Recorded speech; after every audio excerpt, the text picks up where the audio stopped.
Well, you look the part, but let's see some of your moves.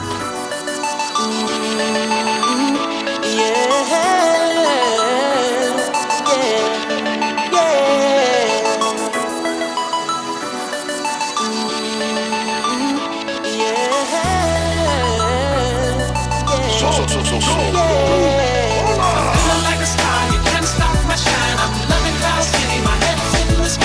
I'm solo, I'm hunting solo, I'm hunting solo, I'm hunting solo. Yeah, I'm feeling good tonight.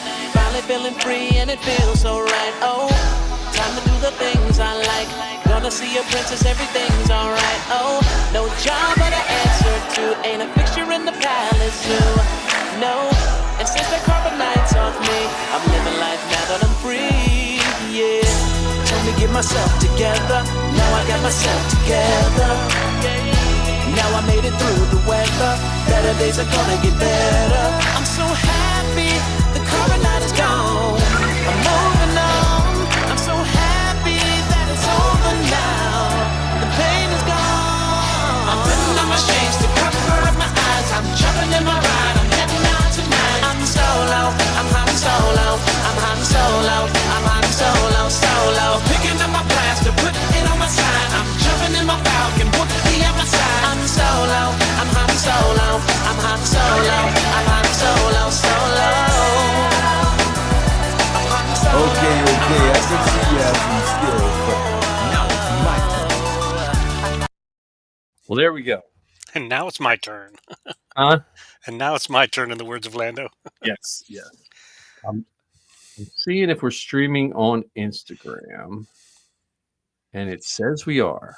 Nice. So that means YouTube, Instagram, Facebook, and Twitch. Damn. And what about TikTok? TikTok, I have not got the code yet. Okay. I have to get a live, and it keeps. I have to I got to do it on a PC, which I don't have, and so let me see if our chat. I don't know if our chat's going to work. Our chat's been off a little bit too, but who knows? Yeah, we haven't seen Ark and E-Girl in a while. Yeah, I saw Ark on TikTok. Okay. Got accepted into college or something, so he's a busy man. That's awesome. So that's good. But we don't have John here, so if those that are noticing that John is not here, it's not that we did anything to him. He's still out and about. Yeah, we haven't sold him to pirates or anything. Yeah, not yet. But this is a weird week. So, like, my job, I don't have work this week. So I thought today was Tuesday. I was running around. I was like, oh crap, it's Wednesday. So, yeah, it was just a weird. It used to be before you had cell phones. Like my first couple years teaching, like that's how the beginning of June was when my wife and I both got done teaching. Like we just kind of didn't know what was going on for you just kind of you went into that like 2-day coma of just recuperating from teaching and so I don't know. But how was your week, Ken? It's been pretty good actually. Got that Christmas holiday behind us and looking into the new year and got some fun things planned. Well, that's good. No trooping over break. No trooping over the break. No costume work over the break. No. Just acquiring more goods and goodies for the collection. Yeah. That's definitely. I wish I was. I have this. I have the mold for the Imperial Guard. That's pretty much all I acquired, but everything else, I'm just kind of. I haven't really done any costumes. I picked up some more 3D printed files for some pistols and stuff. So I picked up what do you call it?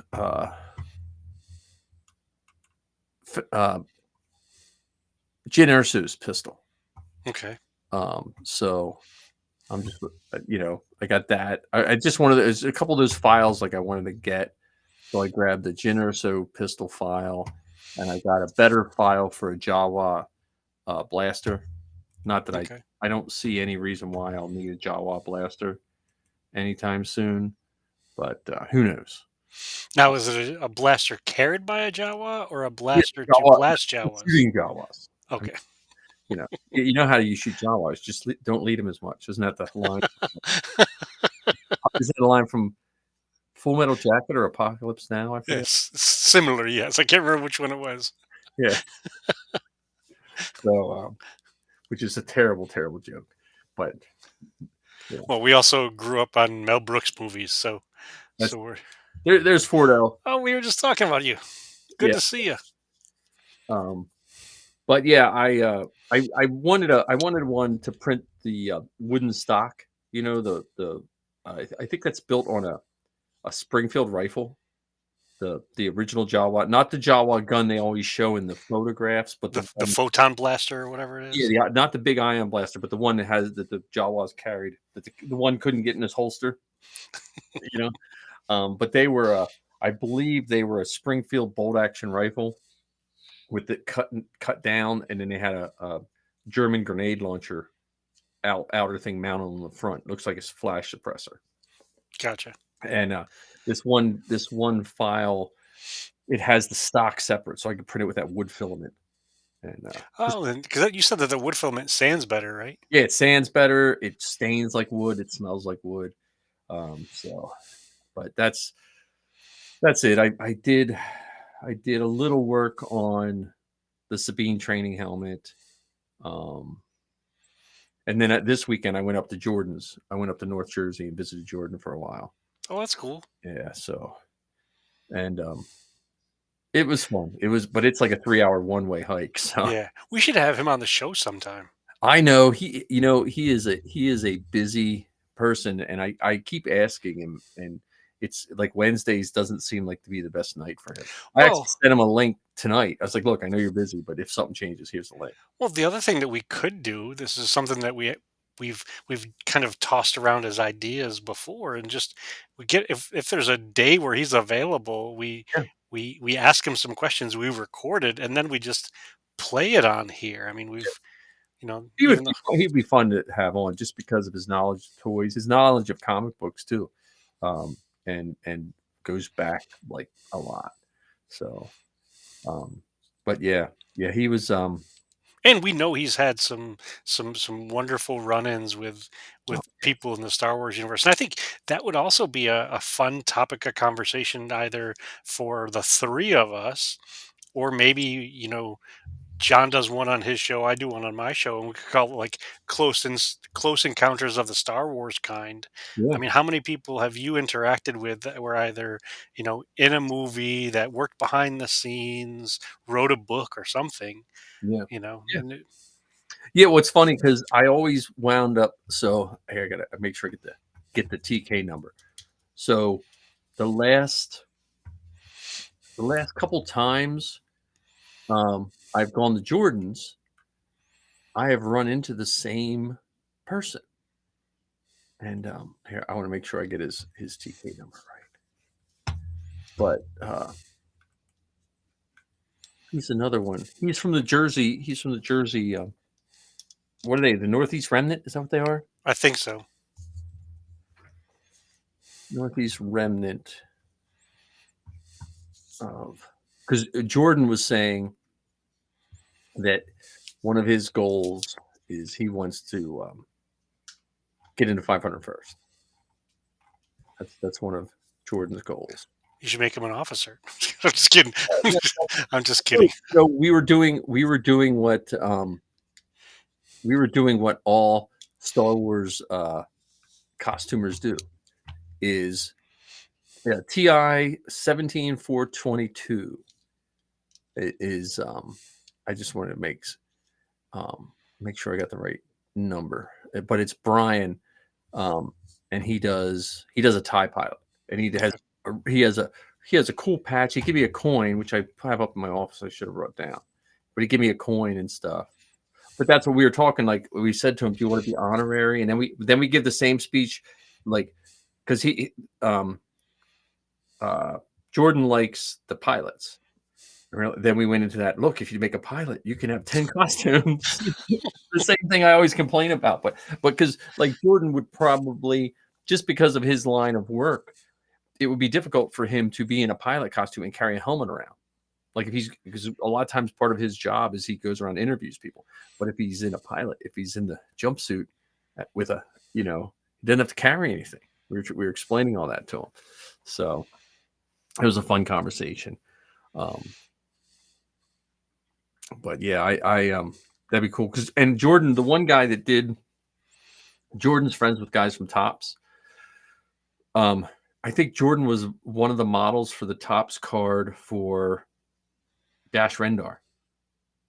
Oh, really? When one of the top, because he was showing me one time, because he had a Dash Rendar costume back when Dash first, when was that, like, was that like Shadows of the Empire time, wasn't it? 90s? Yeah, Yeah. mid 90s. And he has a picture of him with some guys, I think. and so it definitely has to be, I would say, pre 95, right? It's definitely prequel, that's for sure. Yeah. Yeah, because they were Power of the Force figures. Yeah, so that was definitely, pre 95. Yeah.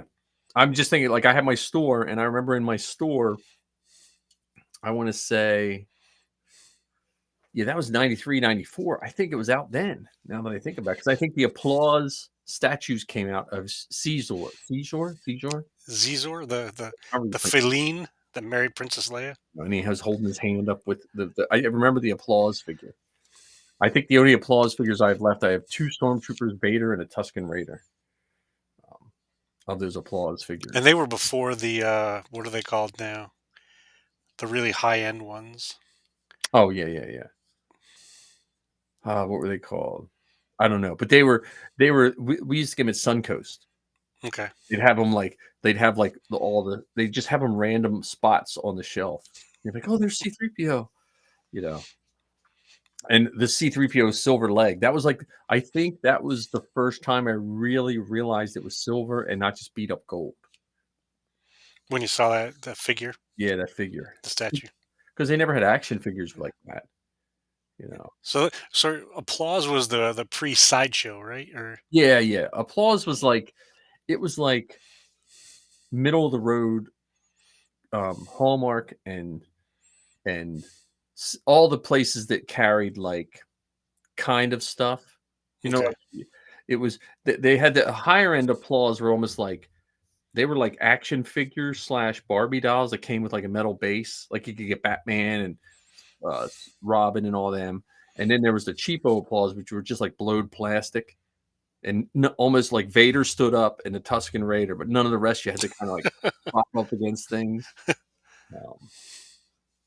But I remember one of my customers got me a Stormtrooper when I had my store. And then the Vader. The Vader was just cool because he stood up. So, but yeah, I got because I didn't really get much. We don't really get much at Christmas here, but Zoe got me a Star Wars shirt from one of those fancy shirt places, like a button down Star Wars shirt, like a Roosevelt's, like a short sleeve button down. Yeah, I don't know if it's that one or what's the other one. Is it Box Lunch? There's Boxed Lunch or Scum and Villainy. Yeah, it's one of those. It's probably not Scum and Villainy. I think they're a little pricey. I hope not. Then I trained her wrong. I trained my kids. I said, you're neither of you are in places to spend tons of money on Christmas.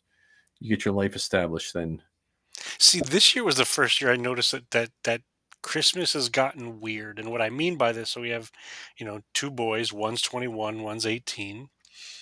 And I'm not 21 or 18. And so this year we gave them a few things, and money, Yep. money to do stuff. And Eric, the older one, bought me toys. So he bought me a 6-inch Star Killer. Oh, nice. Looks like Sam Witwer. And Yep. then he also bought me a 6-inch Black Series Qui-Gon Jinn, the Ghost version. Oh, that's cool. And then Heather got me a Trapper Wolf helmet. You Yeah. got the Trapper Wolf. Yes, and she didn't pay $150 for it. So it's just funny that the oldest person in the house is the one that walked out of Christmas with the most toys. Picture of you with your Star Wars jammies with all the presents sitting around under the tree. Yeah. Well, it is weird because so for my girls, we got him practical stuff. Like Safi needed a computer for college, so we bought it like weeks ago. Because she needed it then. So like, okay. And then Zoe wanted the soft goods Sabine, but so all of it was like, okay, there you go. There's just two big, like each of them got a big one, and then we did little things.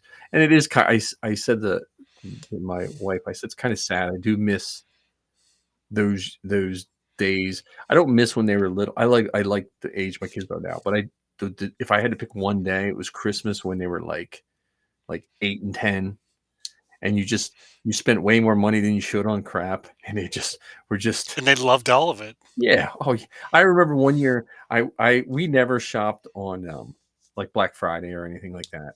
We always and like remember Entertainment Earth, like Yes.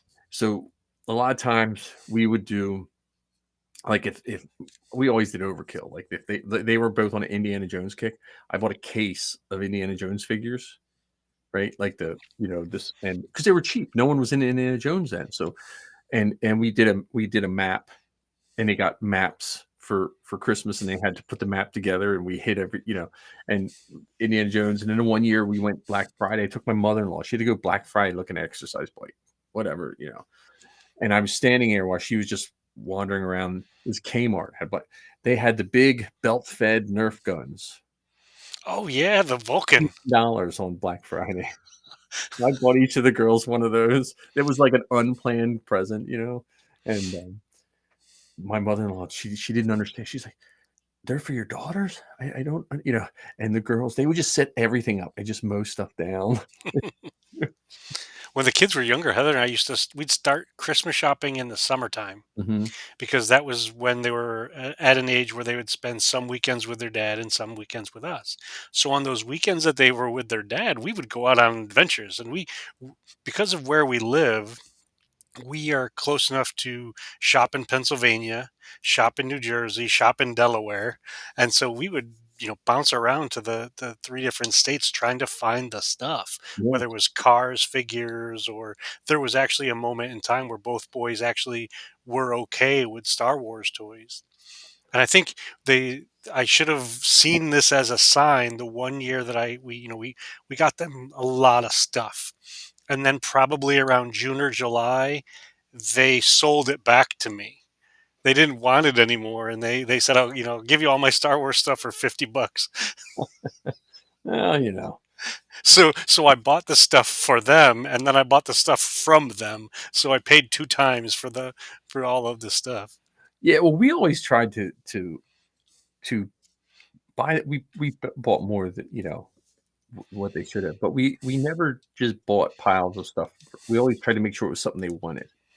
you know, because I felt bad for my kids because people knew they liked Star Wars, so they get them random stuff, you know.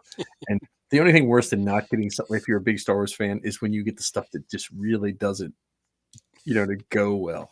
So, but Like yeah, Constable Zuvio.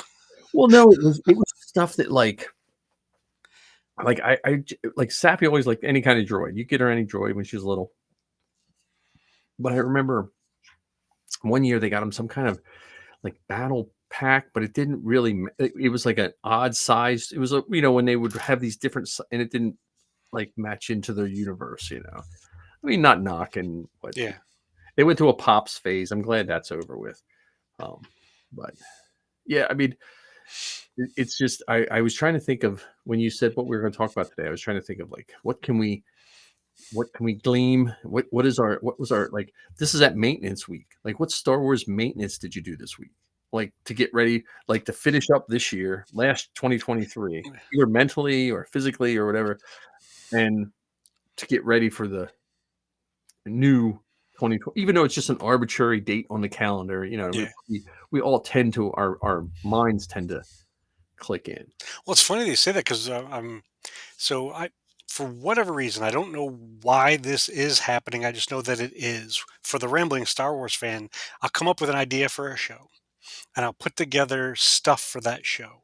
And then I'll get distracted and come up with a different idea for a show. And it's like it's the podcast version of my costuming adventure. I have 7 costumes that are in process or in progress, and none of them are done. And the same is happening with the rambling Star Wars fan. And so the latest thing in my head is looking at 2023 and all of the things that have happened, whether it's talking about the new shows that we've gotten, or looking back at some of the people that have passed this year, and just reflecting on what they contributed to the Star Wars universe, and then planning for, like you said, planning for some things that I want to do in 2024 for the show. And do you remember the on was it Saturday Night Live that used to do the deep thoughts with Jack Candy? So one of the ideas that I have for 2024, and this is being done in an effort to get me more active with social media related to the shows. And so each week I intend to post a picture from Star Wars with some sort of quote from somewhere that either goes with that picture, or when you look at the words and the picture in combination, like, wait a minute, like, a Well, little bit ironic there. So that's one of the things I have in mind for 2024 is I want to get more active in it, and I'm going to do that. oh, that's good. Well, you need a producer. You need to get your wife. She just needs to be your producer. Yeah. You need just because I'm a better producer. Like I nag the crap out of Zoe. So you know, but yeah, I'm in the same boat in regards to just the costuming thing, and I've been pretty good. I haven't really added new costumes or anything other than I just bought some 3D files, but I'm just at the point with my 3D printer. I'm just like, it's too cold to paint and do stuff right now. So I'm just like, I'm just going to run off little stuff that I can, just for the fun of it, you know. How But long does it take you to print blasters? well, so this now I print them on the slowest setting so that it's less cleanup. So to print all the pieces for the Jyn Erso blaster is 2 days and 15 hours. Okay. But that's all the pieces on the bed. I hit play when it comes out, it's ready to go. So that's I have that, the Jawa, and then the only other file that I bought that I was when I was talking earlier, I bought the Lewis gun. The Lewis gun. The big round blaster from Sand Trooper. Yes. Not the one with the double things, but the one with no. It just looks like a big piece of tube on a machine gun. That's a World War I Lewis gun Okay. with the magazine removed. If you look up a Lewis gun, they have a round magazine that sits on top. The Stormtrooper one, it's literally, I think it's just a straight up Lewis gun without the magazine on top. Oh wow. And so I bought that file too. So just to keep the printers running. And then over Christmas, Marty sent me these 2 printer companies that were running these like killer specials. I was like, oh man, I can't do it. I don't have room. I'd have to like double stack my printers. So, but yeah, I'm in the same boat as a sense that I want to get my social media back on track with Star Wars because I feel like the negative people are doing a good job of staying on track. Yeah, you betcha. Staying on track and the frequency with which it comes out. I mean, Like, if I see one more thing about season 4 of The Mandalorian being a movie, I'm gonna scream, because it's just like if you're the right person that says the wrong thing, it just gets picked up by everybody. And then costuming and trooping, like I want to do, and Fan Expo is what's in my sights now because I sent the one lady a letter, okay. an email about us. I was talking to Jordan about it, and he said if I don't hear back from her, let him know, and he'll give me another name. So I was like, okay, I'll gladly do that. So, but yeah, I definitely, and then again, I don't know what's happening with my kids, like with Daffy trooping his 000 or 3PO or whatever. I got to get on that. And with Zoe, if she's out in California, that changes a lot of things. Yeah, for 2024, in terms of trooping, I want to do at least 6 troops. And I've already got my sights set on making sure that I can do air and scare. That's one of the things on my list that I absolutely positively want to do in 2024. Yeah, that's my air and scare. If the world goes how I'd like it, I would love to troop Aaron Scare as 501st and Mando Mercs. I'd like to be in the Mercs before Aaron Scare. With your din? With Din or a custom, Okay. whatever comes first.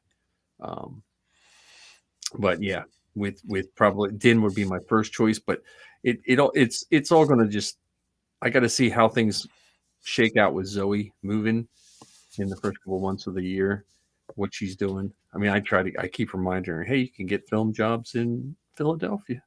So, but I don't want to, you know, I don't want to shatter her dreams or anything, um, but yeah, it all depends on that, because that's what, if she moves, that's going to eat up my time and money, for all that kind of stuff. But yeah, that would be my dream if everything would be Aaron Scare, something like that. It just depends on the weekend too. If it's I don't know when Halloween falls this year, so probably could just look it up by clicking on calendar here. It's like I ask a question before but that I have to.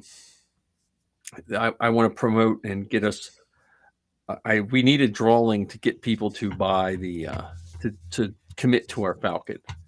I don't know how to, Well, what if we had them commit to a different inflatable Falcon? What do you mean? Because there was a pool floaty Falcon that came out a few years ago. I don't want that thing. I want the real. But the pool one, that's a real one too. Yeah. Okay, so it looks like Aaron Scare could wind up being November 2nd or October 27th. I don't think they would do it after Halloween. Do you? Well, I think they used to be the weekend after Halloween. Okay. I don't know. That would be the 26th of the 2nd, which would probably work either way for me. Because then, like, if it's the 26th, it's not a big deal because I've set up for mine. Yeah, either one would work. It looks like that would be doable for me. And from a timing standpoint or ease standpoint, a custom Mandalorian would be a lot easier for you than doing Din. Well, that's what I was thinking. I was like, I could still use a Din undersuit, and yes, and then I don't have to. Then I just have to figure all the other goodies out. Well, the other piece with doing a custom is you're not beholden to the specificities of that hero character. Yeah. So you could say, well, this, I can have a black or a brown undersuit and lime green armor, and that's my custom character.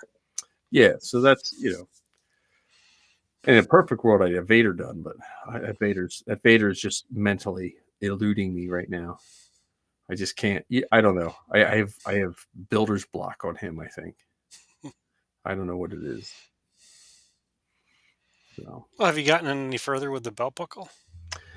I just looked yesterday, and 2 places have them available. So it's a matter of just committing and ordering it. So once I see how Christmas all shaked out, I'll know that tomorrow when I do my bills. I'm like, okay, I can do that. I have to drop my one. It's car inspection season, so starting in December, I have to get one of my cars inspected every month. Just how the tags fall. So I got to drop Staffy's car off tomorrow. So as long as that doesn't kill me, I'll be okay. But yeah, I mean it's just like it's kind of neat in the new year just to see how things are going. Because we don't have any big events. Again, Fan Expo, which I if they give us a panel before, I can't see at the very least we don't get a panel again. Well, keep in mind, Fan Expo this year is going to be very interesting because it falls on the 4th. Yeah. So it'll be interesting to see how it plays out with the costuming groups and all that kind of stuff too. Yeah, well, we had a good crowd. I mean, we had and this year we could do a Royal Guard helmet. Yeah, painted. I think I decided when I do my Royal Guards though, when I mold them, I'm going to dye the resin red. Well, the best part is you only have to dye the first 2 layers red. The first 2 layers will dye red, and then I might just do one because I might just do one layer of resin and the rest fiberglass. So it'll be twice as strong and twice as light. I just got to look at the shrinkage rate of fiberglass compared to the shrinkage rate of, because you can't have two different shrinkage rates or it'll buckle.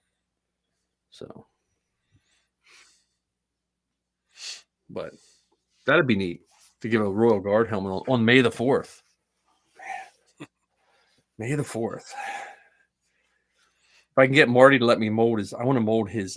He has a Spanish, his stormtrooper helmet's from Spain from the 90s, and it's beautiful, but it's all one piece, no ear caps, nothing. So you can mold it, and then it would be a perfect stormtrooper helmet, no gaps or anything. It just goes right together. That's cool. So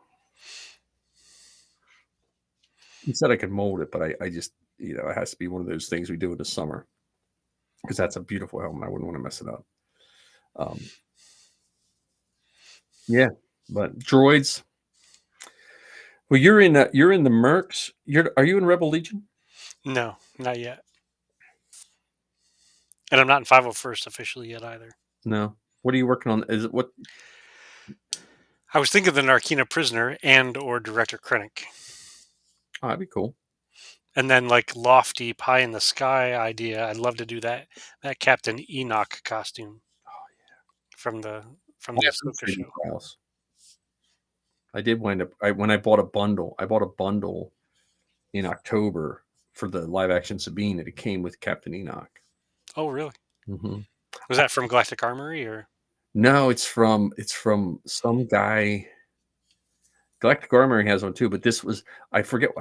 He just made them, and because his Sabine was not. I liked his Sabine better than the other ones I've seen, and it was like, I think I paid like $115 for. I got Enoch, Sabine, and what's his name? The guy with the beard, the Jedi. Balin Skull. Yeah, I got him, and I got live action Rex. Oh wow! Yeah, that's a heck of a bundle. Well, when I bought years ago, I bought Din from Three Demons, I paid like half price, and that was like 6 months before the show even came out. And so the first set were all wrong, but it's lifetime updates. So oh, okay. You just update it and go on from there. Three Demon, I don't get paid by them, but I like their stuff. They have a good line of weaponry for both Marvel and Star Wars. Also, they have I think it's either Three Demon or Galactic Armory. Now you can 3D print lightsabers that you flick and they. Oh really? Yeah. So you do the blade in like a translucent, and which I thought was pretty cool for the kids out there. Or the 48-year-old toddlers like us. Yes.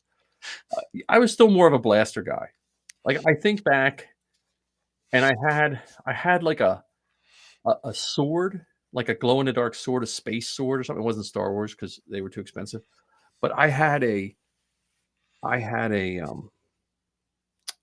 it was a plastic Colt 45 army pistol, like a cap gun. Yeah, but it was like big. It was, you know what I mean. It looked like a 1911, semi-automatic, and it was all busted up. Like the trigger was missing and all that. Because we just had, like, my grandfather. We just had toys. I don't know where they came from, but I had a Western holster and I put a shoelace through it so I could tie it to my leg.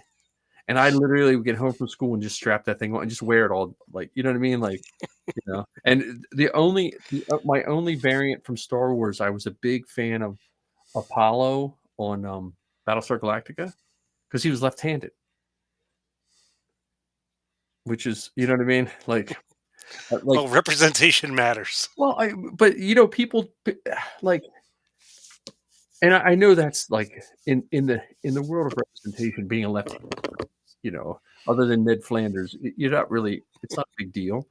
But when I was a little kid, it stood out to me. I was like, hey, he's left-handed. You know what I mean? Because I always felt like I was not quite Han Solo because I didn't wear it on the right side, So, and I had a Western holster, which was weird because it had like a horse on it, but it was big enough. And since it was a Western style, you could wear it on the left or the right. So I could wear it on the left-hand side, you know. Nice. And I probably wore that. I was probably a little too old to be strapping on a toy gun there, but it was just we just run around the woods, you know, like it was just. I mean, Well, I mean, you got adults who still play paintball or airsoft and all that kind of stuff. I did that too. We tried to get a Star Wars paintball game back in, I would say 92 or 93, and it it never took off. There was a company called Cushman Paintball. I don't know if you ever heard of them, Hmm. but they made vacuum formed guns that would fit over your paintball guns. And they made E11 blasters it was a vacuum formed E11, Really? and you would stick it over your paintball gun so you could have an E11. That's my MG42, the Sand Trooper gun. That's a Cushman paintball gun. It's just a vacuum formed with a piece of pipe and spray foam in the middle. Oh, that's funny. And they used to sell them, and you would cut them out, and you would tell them what paintball gun you had, and they'd give you a certain one, and you would put it in. It would snap right over your paintball gun, so you could have like an MG. You could either be a German soldier or you could be a stormtrooper. It would just fit right over your paintball gun. That's awesome. And then I think That's knowing your customers right there. well, it went haywire because they did look like real guns, and especially in the '90s before airsoft hit, um, that was a big problem with paintball.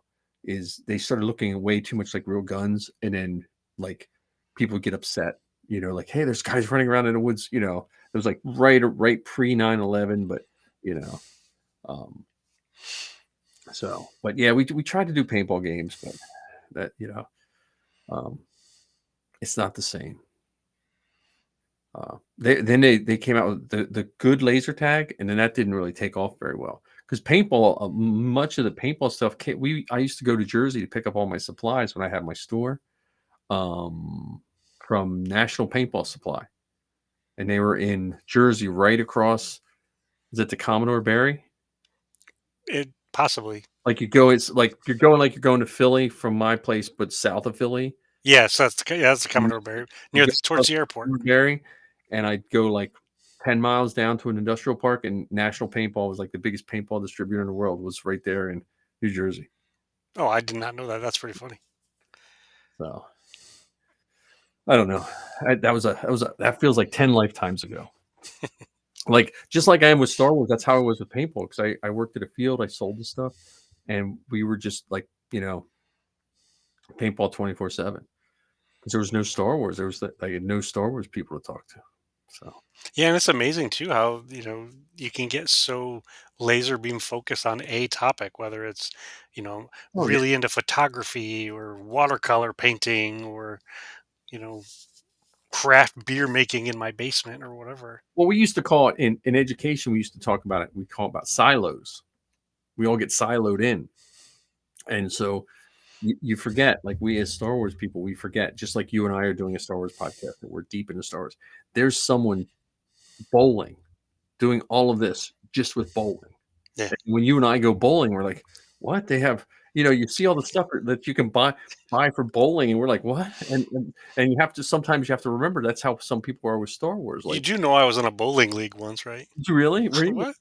When I was like 8 or 9, I had my own bowling ball. Yeah. It had Kenny on it. It was this bright blue Oh, swirly color. It was 8 pounds. well, that's what Yeah. we would take the girls bowling, but we were like the kind of people, oh, please put the bumpers up. You know what I mean?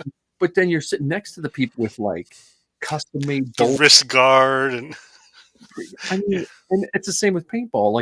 And it's the same with Star Wars and Star Trek and Dungeons and Dragons and cars and yeah. those things. And you know, and I think sometimes the big fans of one thing are the same that kind of make fun of a big fan of another thing. Like, oh, look at those crazy bowlers. Well, look at me. You Yeah. know what I mean? Like, Those weird soccer, enthusiasts or the people who like cricket or yeah. crocheting.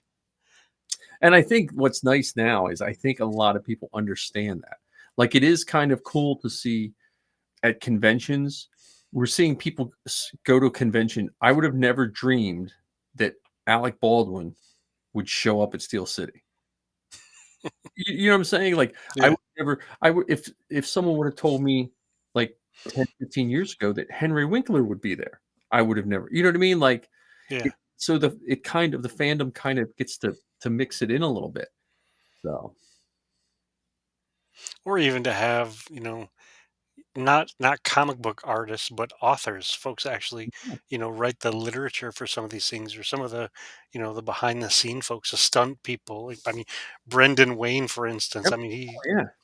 he doesn't have any speaking role in Star Wars, but he's probably just as famous as Pedro Pascal is related to Oh, yeah, the definitely. Mandalorian. Well, and I don't care what anyone says, there's a few scenes where you're like, "I don't think that's Brendan Wayne in the costume." Yeah, because there's that's it's Lateef Crowder. He's the Yeah, so Brendan Wayne is in a lot of the scenes where he's doing the gunslinging. and he has a swagger, but Brendan has a swagger. Yes, where Lateef is more of the hand-to-hand combat martial artist kind of stuff. So Yeah, definitely a different way of carrying his body. So there are at least three people that play Din Djarin in The Mandalorian. yeah, yeah. Yeah, so, and then all the other like, I'm so happy when I see, like, the Justin Sonnenfelds and the people we know that get to be like a droid for a day. You know what I mean? Like, I love, like or the guy who plays, um, the one captain, the with the goatee, he started as the Carson Teva? no, no, no, he started as, ah, what was his he had a TV show about a convenience store. Yeah, he plays Carson Teva. Yeah, yeah, yeah, Yeah, oh, yeah, yeah, the Asian, the Asian actor from Canada. yeah. So Yeah, I'm I think just he's from Canada. happy when I see him Yeah. in the show, like, because I he just seems like he likes it, so and Chris Bartlett, and another one that just came up like a 501st guy like us. Like, I again, he had TK 409, how to build stuff for years, and then like, for me, the time he took just to talk to Safi always puts him in well above anyone else for me. Just the time and effort he put into. He didn't have to, so like Well, he'll I mean, he'll I've come. been to a couple events where he's been there, and he'll take the time to just get away from his table and go over to the droid builders booth, and talk with the folks over there for a bit, and without a huge entourage, without 67 handlers, and Yeah, keep at a distance, and no, you can't take foot. Like, he's just there, and he's attentive and respectful and engaging. you know yeah, yeah. That's the fun part of what's coming down the pike for Star Wars. I think for all the fandoms, you know. I mean, you don't have to like. There's always going to be that one actor that's not going to have time for you, whether it's warranted or not. You yeah. know, because whether people realize it or not, those people that are there, they're there to do a job. Like, as much as I like Mark Hamill, he's not coming to the convention because he's not getting paid. You know what I mean? Like that's how they make their living. You know, like I don't think I would go on a Saturday and teach children computer science if I wasn't getting paid. I mean, Well, me. so we've talked about some of the things that we we're working in 2024. What kind of wishes do you have for 2024? Not a resolution, but a hope for what is to come, either in Star Wars itself, within our shows, within fandom. Well, I hope our shows keep going, which I think that's you know, but within the fandom, um, I hope the live action stuff that comes out, people just give it a chance before they like. I wish, no knock on Rotten Tomatoes, but if I hear one more person quote how high something scored on Rotten Tomatoes, I feel like throwing a Rotten Tomato at them. You know what I mean? Like, I hope that shows start getting a chance, not due to whatever rating they were given by some arbitrary group of people. Well, Like, one of the things that I find interesting about that is, at least, so if we go back to Star Wars when we were younger, I don't ever remember watching Star Wars or any other movie or any other show for that matter based on a critic's view. yep, And I never, as a young fan, or even in my current role as an older fan, I don't look at the box office success of a show or a movie and judge whether I like it or not based on that. Right. But it seems like we're developing this whole entire demographic of critics who talk about that stuff with true confidence, and base their their their critique of something on those sort of things, and they miss what's right on the screen. Yep. Yep. No, I agree. Well, and so when I was a kid, we watched I forget, like it was either Siskel Ebert or something like that. But we only watched it because we wanted to see the trailers. Or the behind the, like, there's an exclusive clip from or Entertainment Tonight. They said I just wanted, but I also think these all these ratings, it's and maybe it's because we live in an age where you go to buy something on Amazon. The first thing you do is look at the ratings before you know what I mean? Because like if you look up, blue widget, there might be 10 blue widgets, the same price, which is slightly different. So that's how we have to differentiate sometimes. Oh, see, for me, the differentiation is it free shipping or not? Well, right, but I'm saying even with free shipping, even if you look up we were looking up an airbrush to do Ahsoka makeup. There was 30 of them, 25 are free shipping, and they were all basically the same price. And so I had to go through and look at the ratings, and then you have to, and I wonder if that's what's hurt, movies, where people have, looked at, they're so used to looking at stuff like that. Yeah, I don't. It's possible. It just seems more and more, folks are, and this just could be my sensitivity to it. So it might be the same amount of criticism that there always was for movies, but now I just think that the volume of it is much louder than it used to be. Well, I do think if you remember back when Force Awakens came out, everyone loved it. Like it was like it came out, pretty much everyone loved it. And then I think it was like 2 weeks or 3 weeks after it was released, someone put a bad review like about it. And that's all everyone talked about. Like, and I wonder if some people want to do that. Like they want to be that first like viral whatever, for like to have that viral comment about something instead of just saying you like it. Yeah, yeah, quite possibly. I mean, because look now how fat, especially with the stuff that comes, to us through streaming, whether it's Disney Plus or elsewhere. Folks will watch it and race to be the first ones to comment on it and stuff. And I think if I were to put a wish out there, I would wish for just more openness to what is, instead of being so hell bent on offering up a critique of it.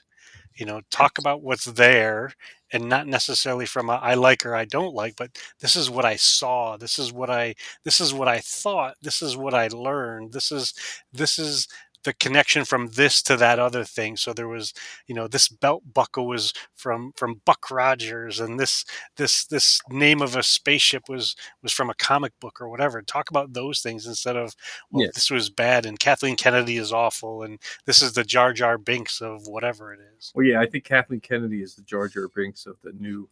That's just an easy punching bag because I think some people got offended for whatever reason.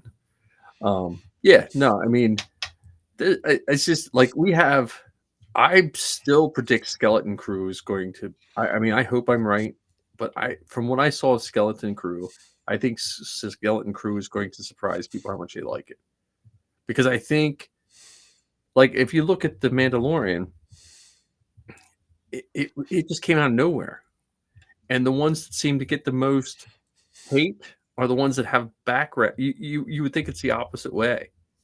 But like no one liked Book of, I mean, I love Book of Boba Fett, but a lot of people had gripes about Book of Boba Fett. But you could take those, if you took those same gripes and lifted them, they would match up with things on the Mandalorian. But everyone loves the Mandalorian. Well, I think what's interesting about Book of Boba Fett, specifically in comparison to the Mandalorian, with the Mandalorian, it was a new character. Yeah. So they didn't have that past history of either what showed up on screen or what showed up in books or what showed up in the minds of the viewer. Right. How many people played with a Boba Fett action figure and made all these stories up, even though the character was only in the movies for moments at most. Right. So there was all these preconceived ideas, and even when you look at movies like The Last Jedi and Rise of Skywalker, or even any of the three sequel movies. Oh, that Kathleen Kennedy ruined Luke Skywalker. They, what was the phrase that is often thrown around? Subverted expectations. Oh, okay. You know, Whereas even if you looked at those original movies, not the first one because the first one had no comparison, Right. Right. but the second one, Empire Strike Back, you know, th- Lucas subverted expectations in that movie, but Oh, yeah. today folks don't talk about the subversion of expectations in the same way that they do with the new stuff. Yeah. And there are it's I think I saw it just today where some of the makers that we adore and admire and respect are literally and figuratively getting trashed for what they've shared with us, saying it's not imaginative, it's just a continuation of the same old story. I'm like, we're obviously not watching the same stuff because I don't Could come back see. to that could come back to your saying of people just worried about what Rotten Tomatoes and all these critics say. Like if you're letting that start your journey, then that could be you're starting on the wrong foot. Yeah, like the Force Awakens, you brought up that. So a lot of people liked it at the beginning, and then somebody said that the Force Awakens was really just a retelling of A New Hope. Yeah. And in some ways, I can see where they're going with it. However, if you really look at all of the pieces, no, no, the Force Awakens is not a retelling of A New Hope, Right. and it was not meant to be a retelling of A New Hope. Similar, yes, because it's in the same universe, and I was going to say the similarity is also a good writing. Like you could take that and say, well, then it's a retelling of Lord of the Rings, and it's the retelling of pick any Greek mythology that you know, yeah. pick any mythology, any television show. You could go back. I mean, it hits those notes that we wanted to hit. Um, But yeah, I hope like I think what I saw from what I saw of Ghost Crew and the Acolyte, um, I think both of those are going to be hit. But I think if I had to put my money on one that I think is going to even be I'm going to like more is probably those two personally. Yeah, and for most of the recent stuff, I've been watching them from the like, what can I make? Like, what do I? Because I feel I'm at the place now where even though I'm not a good costumer, I feel like my skills are okay enough to be passable. So now when I watch a lot of these things, like the Enoch, I had no real interest in ever being a stormtrooper before, and then I saw that one. I'm like, that's one that I could see myself making and getting into. Yeah, You know. yeah. I like the Jude Law character. I could see if I had to do a face character, I could see myself doing his character.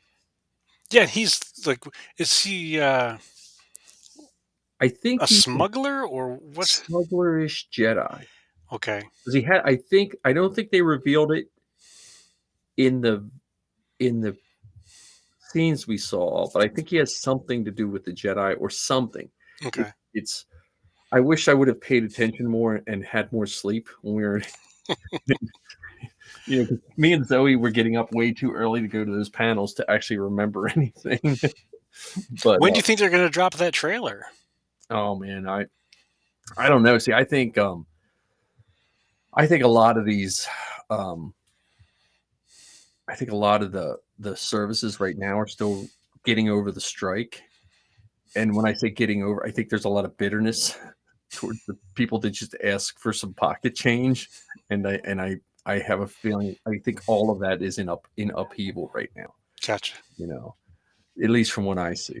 But they have to do it soon, but who knows? I mean, again, I don't know how because it fell into Ahsoka too, which I think we talked about this last week or something.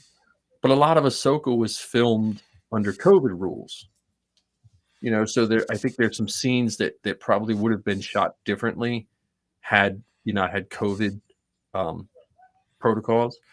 And I wonder like how much of the Acolyte and how much of the other show were under those same, because I forget when they started filming and and stuff like that. So Yeah, um, and because of the strike, they weren't able to do their typical press junkets or right. anything. And with that in mind, speaking of Ahsoka, do you think we're going to get a gallery show of Ahsoka?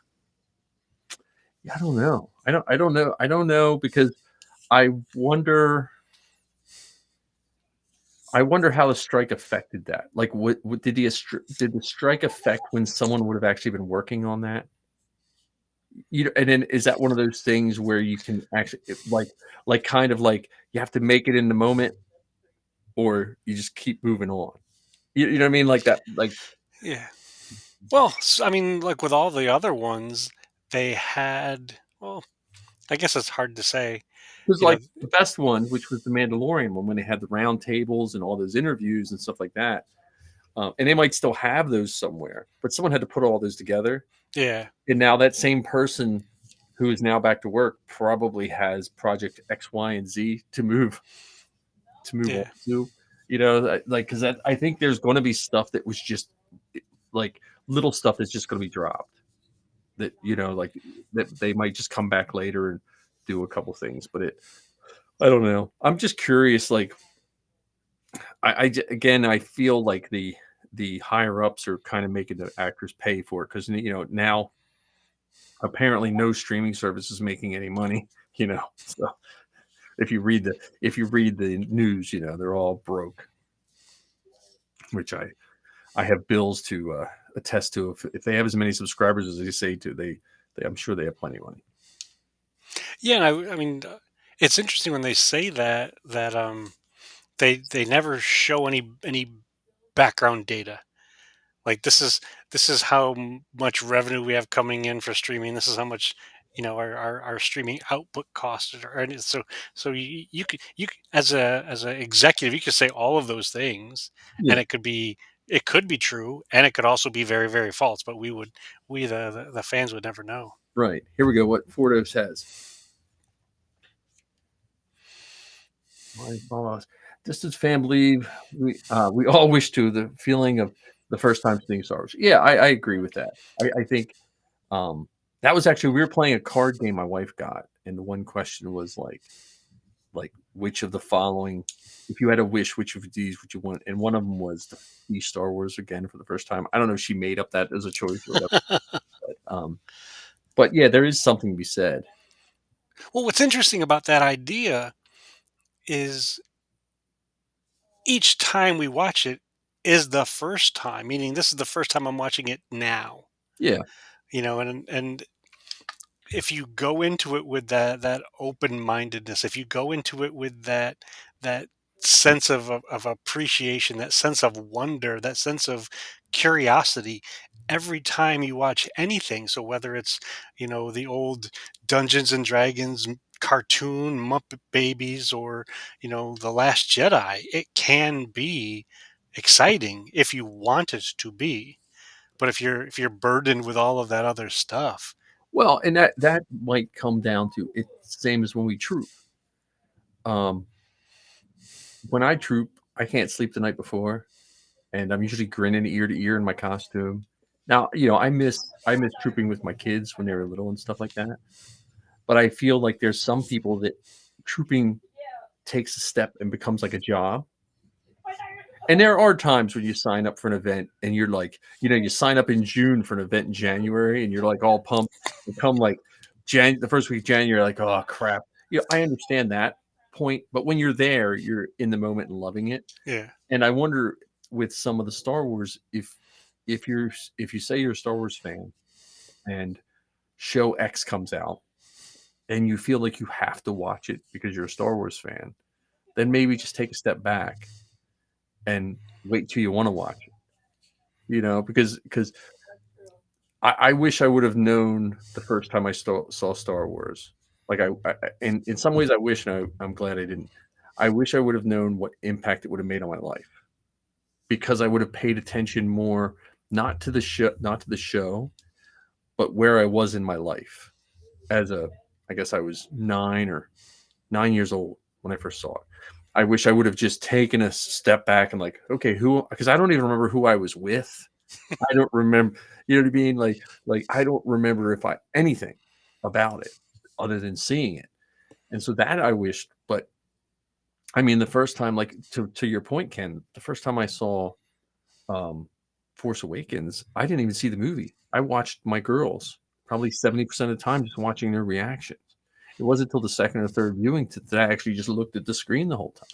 The first time I saw the Clone Wars, the first time I saw the Clone Wars cartoon, and Ahsoka came off that plane, I got the biggest grin and almost teared up because I knew what was going through Zoe's head. Like I knew it. I was just, you know what I mean? And that feeling every time we went and saw that movie tons of times and I teared up every time. And the first 4 or 5 times I missed Rex being choked because Safi was scared and asked to go to the bathroom and she was only 4, so I couldn't let her go by herself. But that's what I remember about every time. So And it's accessible every time. That I mean, you could sit down right now in your living room, or you could pause the show right now and bring it up on your phone and go to that 2008 movie on Disney Plus and watch that part, and it can be there for you. well, and I teared up in Force Awakens when Ray called the saber in the forest fight. That was just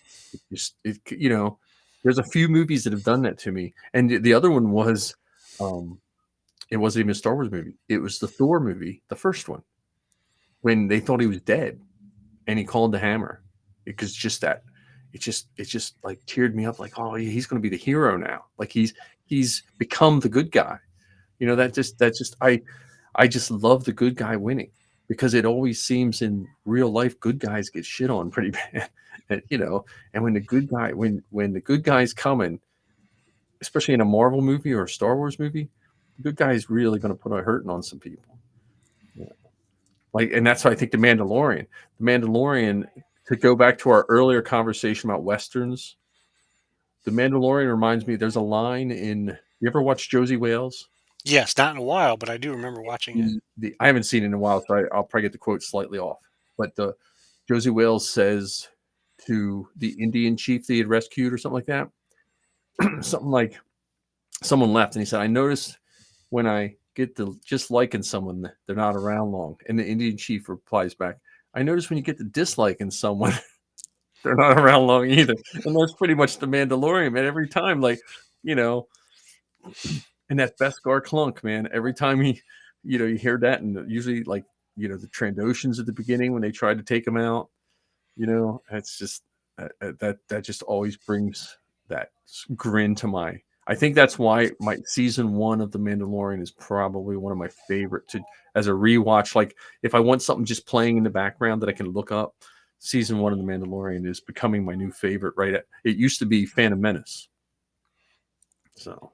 Well, see, for me, unfortunately, I'm at the place when it comes to any Star Wars, and I can't just put it on. Like I get hypnotized by it, and like I could tell I have like I got to get this thing done. If I put on Star Wars, forget about it. This thing that I was going to do is not going to get done because I'm going to watch this thing that I've either watched 17 times or 1700 times. Well, when I say I put it on in the background, it's usually I get very little done. Like cleaning up the kitchen, which should take 15 minutes, now takes like an hour and 20 minutes. Because I started doing what you said. I started putting Star Wars soundtracks on in the garage, and I do tend to get more work done with the soundtrack. Because with the podcast, I found myself just standing there listening to a podcast. My neighbors probably think something's wrong with me because He's just staring at the I'm in ceiling. the garage with the Bluetooth speaker playing. So Well, and now we literally have days worth of Star Wars music. And that's I think one of the great things too about these new shows, whether you're talking about Ahsoka or Mandalorian or even Bad Batch. They put the soundtracks out there now so you can. vinyl, some of them. Yeah, I that's saw true. someone on one of my feeds. They got the Book of Boba Fett soundtrack on vinyl. That's awesome. I was like, oh man, don't just please don't. I don't need more things to spend my money on. I don't need a record collection. Well, the best part now is you can just buy the MP3 of it, buy the digital version of it. So Yeah, you yeah.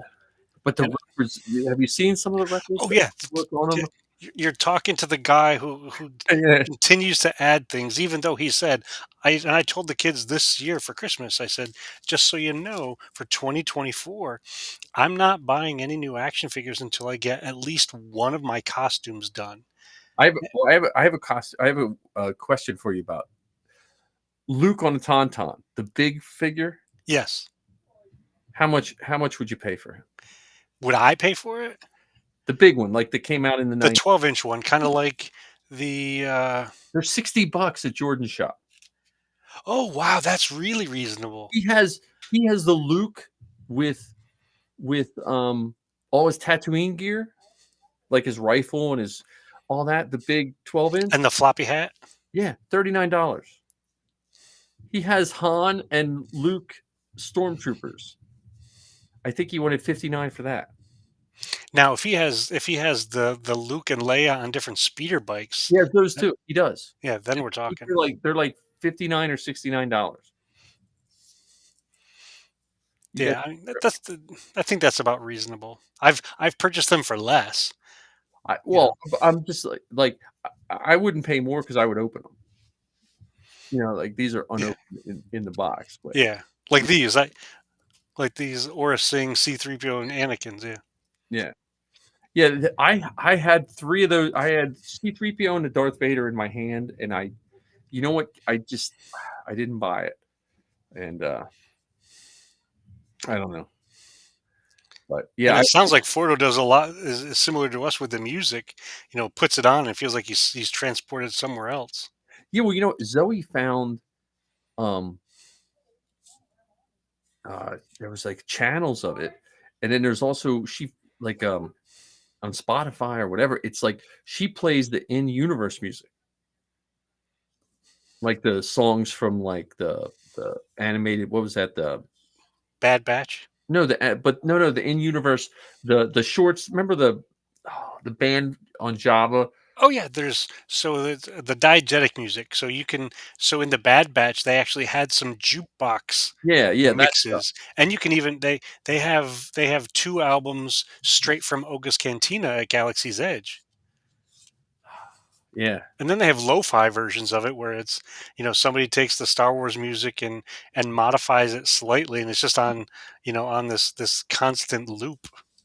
that's funny. And I've gotten to the place now where it depends on the mood I'm in. Sometimes I'll put Star Wars music on during my drive, one way or the other. And then there are other times where I'll put on a podcast. And lately I've been listening to some of the audiobooks. Like I'm in the middle of, or near the end of, um, Last Shot with Han Solo and Was that good? it's interesting. It's very, very interesting. One of the challenges I'm having with it is there's lots of jumping back and forth in time, Yeah, and they even use different voices for the different. So if it's Han Solo back in time, it's one voice. If it's Lando back in time, it's another voice. If it's in the now, it's different. And Have you listened to George his unauthorized biography? not yet. You should listen to that one. That's the next. Actually, there's 2 books I have on my list that I want to get for 2024. One of them is The Courtship of Princess Leia on audio that comes out in January, and then the other one is the unauthorized biography of George. I met that writer, so I think I told that story before, and he's a nice guy. But because that was my question, I raised my hand, and I said, why is it unauthorized? Because I just always thought unauthorized was bad, and I just liked it. His answer was, no, it means we go back to original source material, because he said famous people tend to change their story as they get more famous, which is true. I mean, you think of all the rumors we've heard, like in that documentary you and I talked about, like rumors of George Lucas he didn't even say, but because it just gets repeated so many times, then you build a picture of someone who didn't say that. Yeah. So, let's see. With or without music being the Star Destroyer. Oh yeah. Oh, he's talking about the ambiance stuff. Yeah, that's pretty cool. Yeah,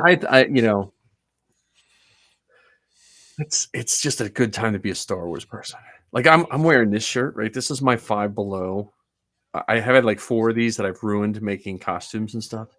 I get more compliments on my Five Below Boba Fett shirt than anything else. That's what we were talking to Jordan. So when we were talking to Jordan and we were telling him about, because he said he wanted to join the 500 first, and we said the one thing they don't tell you about is all the merch that's available. Because he likes the patches. Like Jordan has some really nice patches that he's picked up over the years. And I said, "Oh man, you go to the patch traders. Have you ever Or been the to patch I, I've traders? seen it, but I refuse to spend any time there. I went to the one at Just Celebration, Anaheim, uh, and it was ridiculous. Like there were people with rolling luggage, bigger than all the luggage I brought to Anaheim, and it was just nothing but binders and binders of patches. yeah, when I was in Boy Scouts, we used to collect the council patches Yeah, from the different councils around the world. And it's like we as a species are built-in hoarders, like collectors or whatever. So whether we're collecting sounds and soundtracks, we're collecting pins or coins or 6-inch action figures that go for $25 a pop. We'll collect things till the end of time. yeah. Well, I was thinking if I ever go to make a jacket with mine, and I'm not even a patch collector, I need like a 1980s duster. You know, I, Ankle length. I need a Chess King duster to just cover it with patches. And I haven't seen that yet. I've only seen the jean jackets. So Scout. Star Wars camporees, that would have been awesome as a kid. We've trooped Star Wars things at camp at Boy Scout. Really? Yeah, we've trooped a few of those. Like a Boy Scouts camp, they'll have like a Star Wars day at like their summer camp or something like that, and we've trooped them. Oh, that's awesome. We've trooped. I think we might have even trooped a couple when kids got their what's the Eagle Scout? Eagle Scout, the highest rank. Yeah. Their Eagle Scout badge and stuff like that. Oh, So, that's awesome. but yeah. So I don't know. 2024 should be a fun year.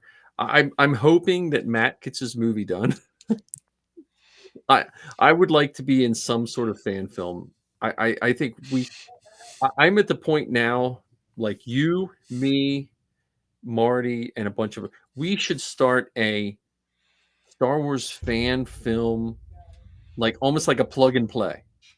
You know, you have a fan film.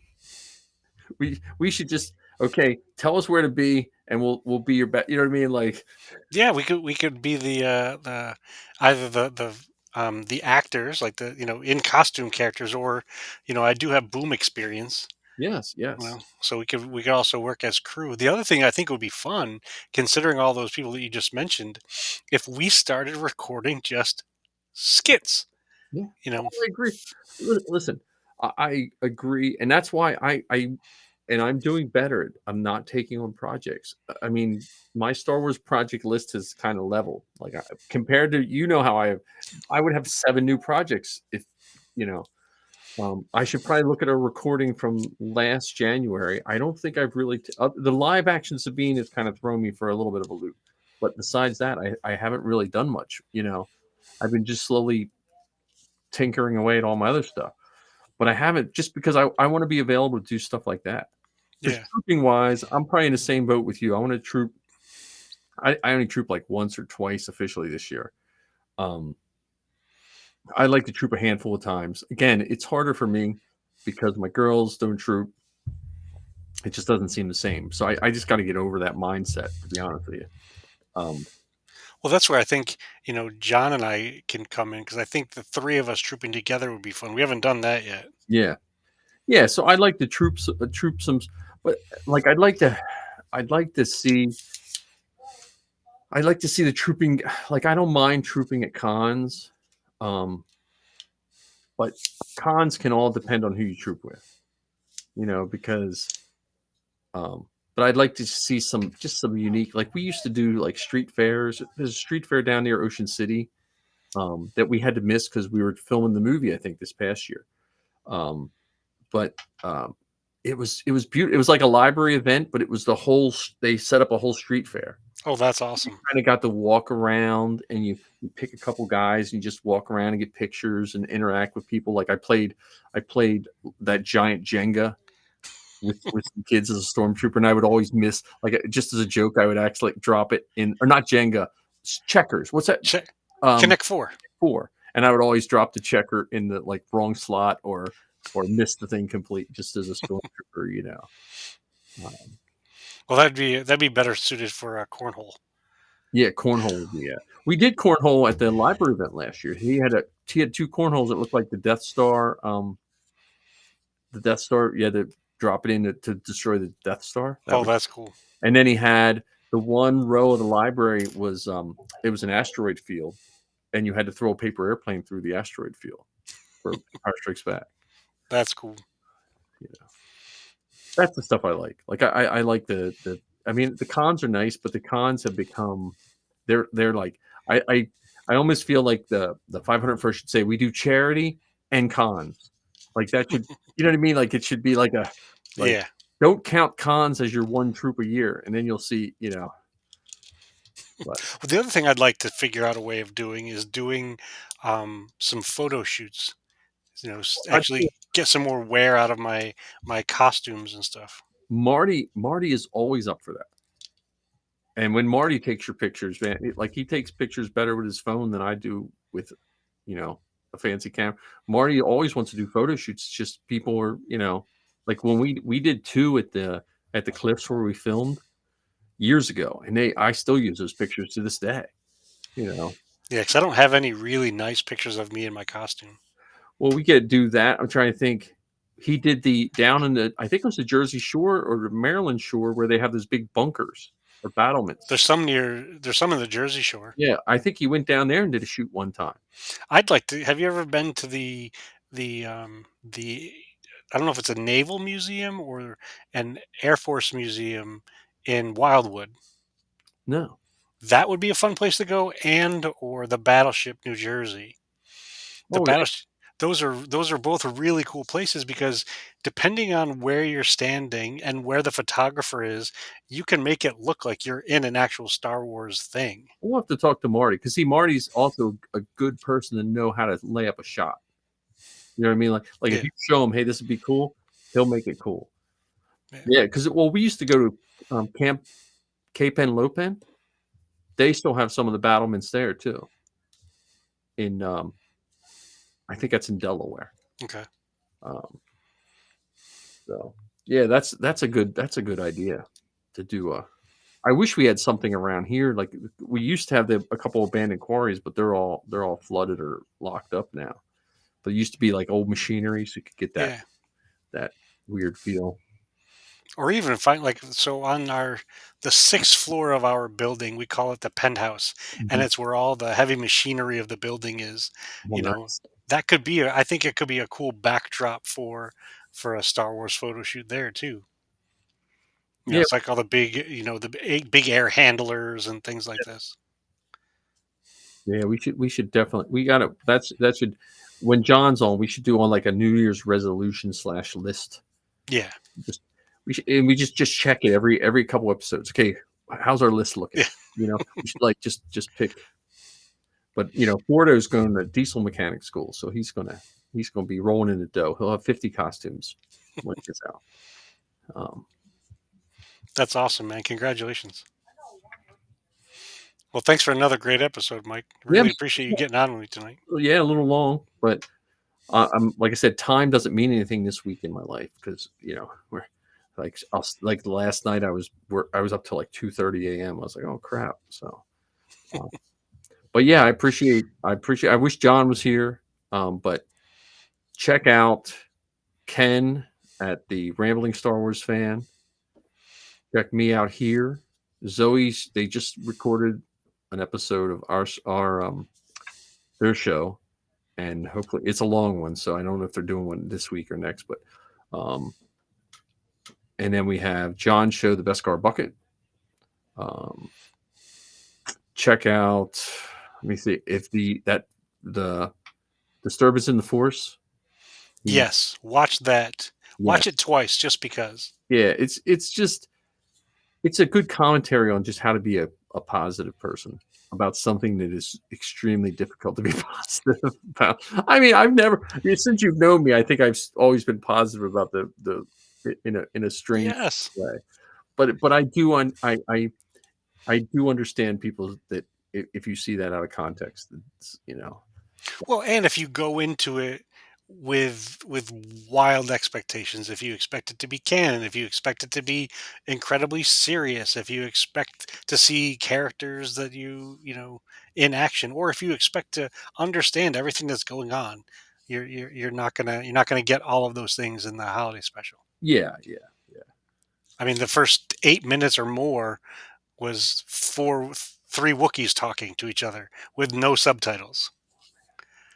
yeah. That's a It was a very interesting choice. yes. All right, we're gonna run this outro out. All right, let's rock it. Thank you, everybody.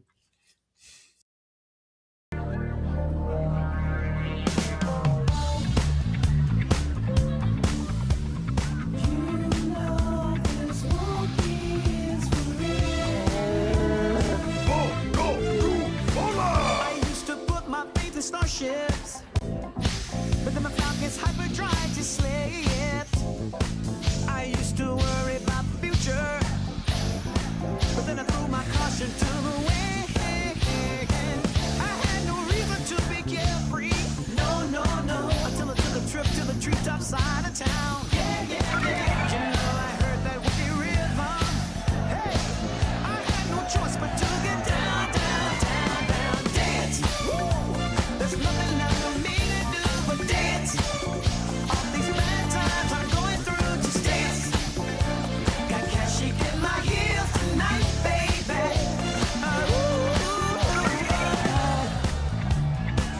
No disrespect to my man here, but you ready for the real deal, superstar?